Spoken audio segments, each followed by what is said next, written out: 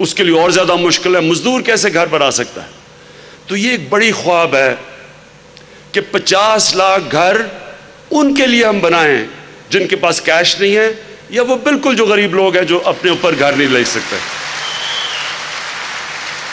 اس کے لیے ہم نے بڑی تیاری کی. یہ جو یہاں ہم پہنچے ہیں یہ بڑی مشکلوں سے پہنچے, کیونکہ پاکستان کا جو فائنینشل سسٹم ہے, بینک جو ہیں وہ, کیونکہ ہمارے قانون ہے مورگیج, یعنی بینک جو فائنانس دیتا ہے, قرضہ جو دیتا ہے گھر بنانے کے لیے. میں اب آپ کو ایک مثال دیتا ہوں کیونکہ آپ اسٹوڈنٹس بیٹھے ہیں, آپ سمجھ جائیں گے یہ, کہ یورپ میں کئی جگہ ہیں جدھر 80 سے 90% ان کی جو پر کیپٹا جو کہتے ہیں نا کہ اوسط کتنے لوگ بینکوں سے قرضے لیتے ہیں گھر بنانے کے لیے, پر کیپٹا کہ مورگیج پر کیپٹا, یعنی کتنے لوگ جو اگر میں نے گھر بنانے کے بینک سے قرضہ لینا تو وہ کیا ایوریج ہے, 80 سے 90% ہے. وہاں ملیشیا میں 30% ہے, ہندوستان میں 10% ہے, کوئی کہتے ہیں 11% ہے. پاکستان کے اندر ریشو 0.2% ہے. مطلب کہ یہاں بینک سے قرضے نہیں لے سکتے گھر بنانے کے لیے. اس کے لیے قانون کے اندر چینجز لے کے آئے ہیں. ابھی ہم ایک جو لیجسلیشن جو انہوں نے کہا قانون لے کے آ رہے ہیں اسمبلی میں, اور پھر ہم ایک عدالت میں کیس بھی لگا ہوا ہے, ہم کیس بھی لڑ رہی ہے گورنمنٹ کہ آسانی سے ایک آدمی قرضہ لے سکے گھر بنانے کے لیے, جس کو مورگیج کہتے ہیں. اس کے لیے ایک تو قانون چینج کر رہے ہیں, ایک پھر ہمارے اسٹیٹ بینک نے آسانیاں پیدا کی ہیں, بینکوں کو کہا کہ وہ قرضے دیں یہ گھروں کے لیے, وہ اس کے لیے آسانی پیدا کر رہے ہیں. اور اس کے علاوہ ہم پرائیویٹ سیکٹر کو لے کے آ رہے ہیں بیچ میں, اور پرائیویٹ سیکٹر اس کے اندر پوری طرح شرکت کرے. اور میں یہ جو لوگ کہتے ہیں کہ 50 لاکھ گھر نہیں بن سکتے, انشاءاللہ 5 سال کے بعد آپ دیکھیں گے 50 لاکھ سے انشاءاللہ ہو سکتا ہے زیادہ گھر بنے. لوگ کہتے ہیں جی پاکستان میں پیسہ نہیں ہے, ہمارے بینکنگ سسٹم میں پیسہ نہیں ہے, لیکن یہ عمران زیب آپ کو بتائیں گے کہ کتنے باہر سے بڑی بڑی کمپنیز آ کے ہمارے ہاؤسنگ کے اندر انویسٹ کرنا چاہتی ہیں. ملیشیا سے, چائنا سے, برطانیہ میں کمپنیز ہیں جو کہ آگے پاکستان میں ہاؤسنگ میں انویسٹ کرنا چاہتی ہیں. تو ہمارے پاس اگر کیش اس وقت نہیں بھی ہے, باہر سے بھی آئے گا. لیکن اس کا ایک اور پہلو ہے, اور یہ آپ کے لیے یونیورسٹی اسٹوڈنٹس جو انجینئرنگ خاص طور پہ کر رہے ہیں, اس سے آپ کو موقع ملے گا کہ اپنی کنسٹرکشن کمپنیز کھولیں. نوجوانوں کو اتنے جب زیادہ گھر بنائیں گے تو ایک کنسٹرکشن یا 2 پرائیویٹ کنسٹرکشن کمپنی تو نہیں کر سکتی, تو آپ کو موقع ملے گا نوجوانوں کو کہ اپنی کنسٹرکشن کمپنیز بنائیں اور اس کے اندر ہاؤسنگ کے اندر آئیں, آپ خود بزنسز اپنی چلائیں.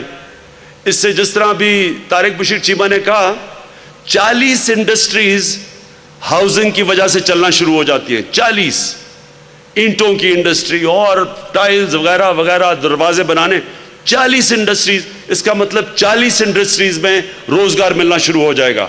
اور پھر آپ جس طرح میں نے کہا اپنی بزنسز بنائیں.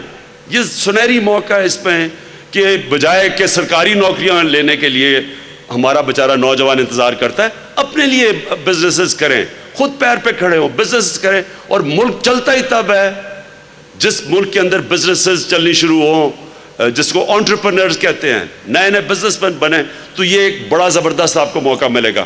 میں نے جان صاحب آپ کو یہ کہنا تھا کہ کوئٹہ میں پہلی دفعہ یہاں ایک کرکٹ میچ کھیلنے آیا تھا آج سے تقریباً پتہ نہیں 40-50 سال پہلے. تو مجھے تب یاد ہے کوئٹہ کیا تھا اور اب کوئٹہ کیا بن گیا. تو میں آپ کو یہ خاص کہنا چاہتا ہوں کہ کوئٹہ کا ماسٹر پلان بنانا بڑا ضروری ہے, نہیں تو یہ شہر پھیلتا جائے گا. اس کے نہ آپ سیوریج سسٹم اس کا ٹھیک ہو سکے گا, نہ آپ صحیح طرح پانی دے سکیں گے, نہ گرینری جو ہے جو ریسائکلنگ سے آپ کر سکتے ہیں. تو اس کو بجائے پھیلنے کے اس کوئٹہ میں موقع دے لوگوں کو اوپر جانے کا, یعنی ہائی رائز بلڈنگز کا, جو کہ اب ہم نے سارے پاکستان میں، اسلام آباد میں، کراچی میں، لاہور میں اب ہم نے شروع کر دیا ہے کہ شہر پھیلنے کی بجائے اوپر جائیں. جیسے آپ کے سامنے دبئی ہے، نیو یارک ہے، لنڈن ہے، شہر اوپر جاتے ہیں، شہر پھیلتے نہیں جاتے، کیونکہ جتنا شہر پھیلتا جائے گا آپ ان کو نہ سپلائی کر سکیں. ایک منٹ میں ختم کر لوں. تو یہ اور پھر جو سیکنڈلی اب میں بلوچستان کی طرف آتا ہوں. دیکھیں میرا فلسفہ یہ ہے، ہماری حکومت باقیوں سے فرق کیسے ہے. ہم جب کہتے ہیں کہ ہم مدینہ کی ریاست، ہماری ہر مسلمان کے لیے ماڈل ہے مدینہ کی ریاست، کیونکہ سرکار مدینہ نے ایک ایسا ماڈل بنایا. مدینہ کی ریاست ایک ماڈل تھا. اس ماڈل نے 700 سال تک مسلمانوں کا جو سویلائزیشن تھا وہ سب سے عظیم سویلائزیشن رہا. وہ جو سویلائزیشن، جو مسلمان جب ایک عظیم قوم بنے تھے تو وہ مدینہ کی ریاست کا ماڈل تھا.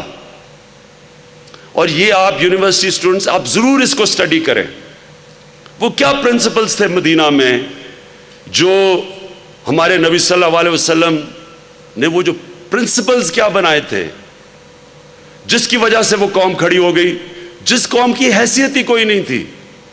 کیونکہ 2 سپر پاورز تھے ان دنوں میں، پرشین ایمپائر اور رومن ایمپائر. ان کی کوئی حیثیت نہیں تھی. تو یہ کیا کیا انہوں نے کہ دیکھتے دیکھتے یہ دنیا کی سپر پاور بن گئے. یہ تاریخ کا حصہ ہے، یہ دین علیحدہ ہے ہمارا، یہ تاریخ، ہسٹوریکل فیکٹس اس کے اندر. باقی پیغمبر ہسٹری کا حصہ نہیں ہے، نبی صلی اللہ علیہ وسلم تاریخ کا حصہ ہے. فال آف رومن ایمپائر ایک پورا جو ایک کتاب ہے، بڑی کتاب ہے، گبنز ایک بڑا ہسٹورین ہے، اس نے لکھی تھی. اس کے اندر پورا چیپٹر ہے کہ وہ رومن ایمپائر گرا اس لیے کہ ایک انسان آتا ہے عرب میں سے، کھڑا ہوتا ہے اور وہ ایک ایسا انقلاب لے کے آتا ہے کہ رومن ایمپائر ان کے سامنے گھٹنے ٹیک دیتا ہے، پرشین ایمپائر ان کے سامنے گر جاتا ہے. یہ تاریخ کا حصہ ہے، اس کو اسٹڈی کریں. تو ہمارا جو ماڈل ہونا چاہیے پاکستان کا، جو ہمارا ملک بنا تھا، اس کے اوپر ایک ہمارے جو فاؤنڈنگ فادرز تھے انہوں نے اس کا کہا تھا اسلامی فلاحی ریاست، جو مدینہ کی ریاست کے اوپر ماڈل کی گئی تھی. اب وہ اس کے اندر سب سے امپورٹنٹ چیز یہ ہے کہ جو ہمارا کمزور طبقہ ہے اس کو انہوں نے اٹھایا تھا مدینہ میں. ہم نے اس کو اٹھانا ہے، اپنے کمزور طبقے کو اٹھانا ہے. پاکستان 60-70 سالوں میں کیا بن گیا ہے؟ ایلیٹ کے لیے پاکستان بن گیا ہے، پیسے والے لوگوں کے لیے، تھوڑے سے طبقے کے لیے پاکستان ہے. تعلیم بھی تو انگلش میڈیم تھوڑے سے طبقوں کے لیے، ہسپتالوں میں، پرائیویٹ ہسپتالوں میں اچھا علاج چھوٹے سے طبقے کے لیے. اگر آپ اب یہ دیکھ رہے ہیں تماشا، بڑے بڑے ڈاکو پکڑے جا رہے ہیں.